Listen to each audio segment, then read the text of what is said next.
Rome used to be a big deal, an empire, the best at everything. And people who followed Jesus were unknown, underdogs, underestimated. Times have changed and Rome doesn't rule the world anymore, but people who love and follow Jesus are all over. Want to find out why? This week's big idea is following Jesus will cost you something. To find out more, let's go to the Mamertine Prison. Hello, I'm Dr. Archie Logical, and you're in time to hear about the Mamertine Prison, believed to be the place where the Apostle Paul was jailed for sharing the gospel about Jesus. Now, it is indeed a somber and somewhat scary sight, but it is still worth a closer look. Ah, drat. That's the trophy my dog won at the canine speed walking competition. Oh, that's my trophy. Ah, there we go, the Mamertine Prison. Now, when we think of a modern-day prison, we usually think of bars and locks and uniforms, but a Roman prison was more like a dungeon. It was dark and stinky and cold. If you've ever been in a dark cave before, that might be close to what this was like. And that's unfortunately what you need to know about the Mamertine Prison. It was cramped and miserable, and definitely not a place you would want to go. But actually, there's another thing you should know. Even though people spent time in places like this for sharing the stories about Jesus, the stories still spread, eventually reaching the Roman Emperor Constantine, who changed Roman law and made following Jesus legit and legal. Pretty cool, huh? Now, if you'll excuse me, I'm gonna eat this light lunch of lemon pepper lasagna, lest I have a lapse in learning. It's a sensible portion.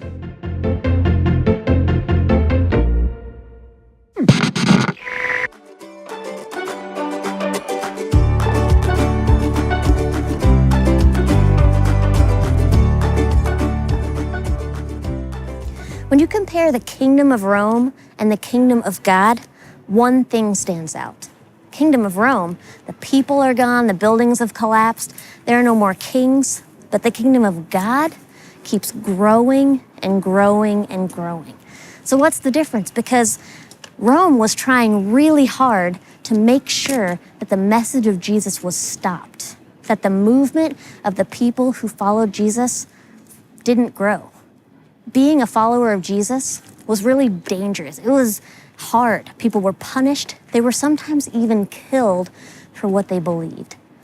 But there were people who were willing to sacrifice, to give something up so that the good news of Jesus could spread throughout the world. So let me take you to a place where one guy who followed Jesus did just that. He made a sacrifice and chose to follow Jesus, even though it meant something pretty scary. So this says, Prigione dei Apostoli Pietro e Paolo. That means prison of apostles Peter and Paul. Peter and Paul were two apostles in the early days of people who were following Jesus. Peter actually knew Jesus, and Paul was the guy who didn't like people who were following Jesus, and then he met God. And he started going all over the world and sharing Jesus with people. This is a prison where Peter and Paul spent time because they were sharing Jesus with people. We can do that as much as we want. We can wear it on t-shirts. We can post it online that we love Jesus. They weren't allowed to do that. They actually went to prison for sharing their faith. Isn't that crazy? Okay, so this is the cell where they say that Paul and Peter were held. These walls are made of stone, so it's really cold down here. There's a gigantic cobweb in the middle of the room. There's holes in the wall where they would have been chained to the wall. And there I see one light. I see one spot where they could put a candle. There's a hole in the ceiling where maybe a guard would look down, maybe they would drop food. So this would have been really hard conditions. We don't have the same costs. I'm not afraid of going to prison for what I believe, but make no mistake, when you follow Jesus, it will cost you something. I don't know what the cost will be, but it won't always be easy. It can be hard to follow Jesus. Maybe not in the same way that it was for Paul and Peter, but it will cost you something to follow Jesus. we went to prison that guys got locked up for preaching Jesus, and we preached about Jesus. Yeah. And we walked out of that same prison. They never had that luxury. Those guys never had that luxury, and we look to them as like our heroes, you know? I feel like I do this a lot. I build around my life to make it easy and convenient and stuff like that, and that's opposite of what my heroes did. You know what I'm saying? Mm-hmm. In fact, they did everything they could to break the rule for their thing. For their, like, that's their legacy, is them breaking the rules of their time. We try to fit into our time. That's our thing. Like, we try to walk the walk, talk, be cool, be relevant, culturally current, all that stuff, which is important stuff, don't get me wrong, because they had to speak the language and all that jazz. But I don't know, it just blows my mind that we often, like, our heroes now are the ones who look closely like the world. Those are our heroes. Would Peter and Paul be like, yeah, that's cool? Or would they go, if you don't preach Jesus boldly there, you're doing it wrong. If you don't preach to the point where you get locked up, you're doing it wrong. I don't know the answer to that, but that's what I left it thinking about.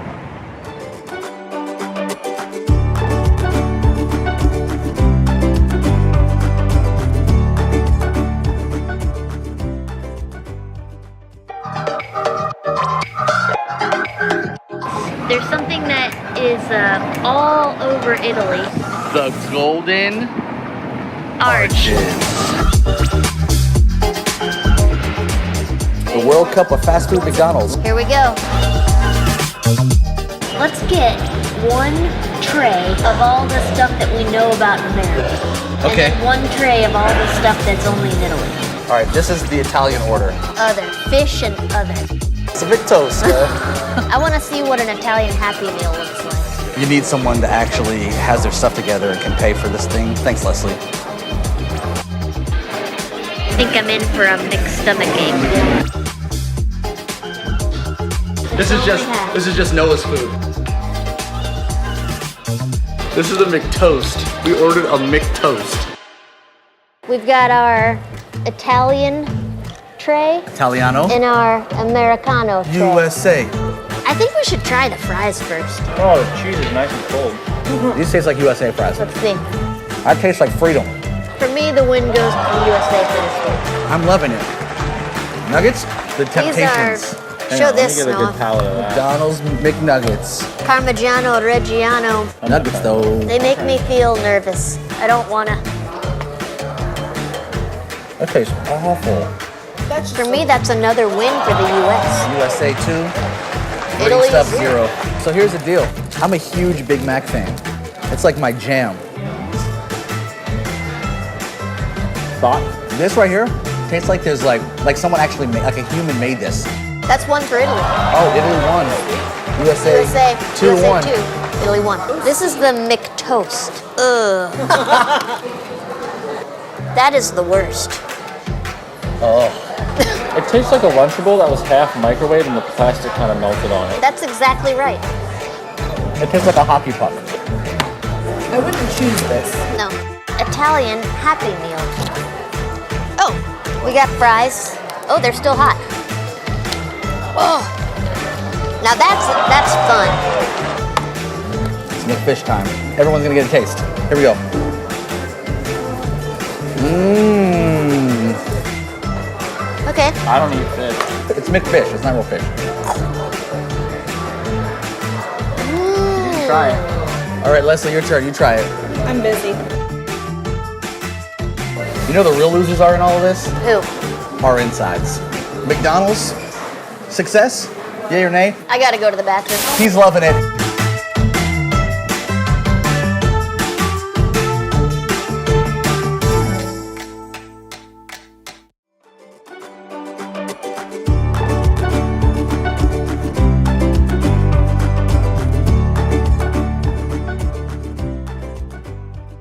We're walking around all these ruins.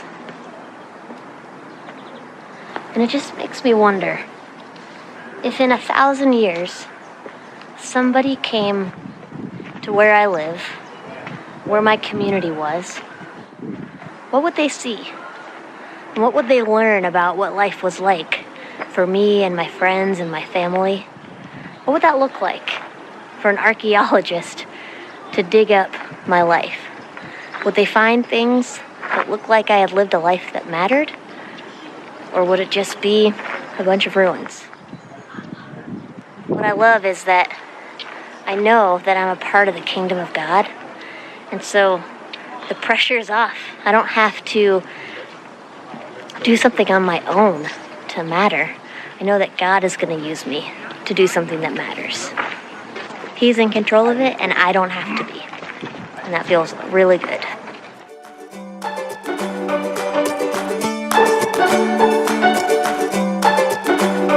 This week, we learned about sacrifice and a few other things. So now, this week's big step is consider what following Jesus looks like.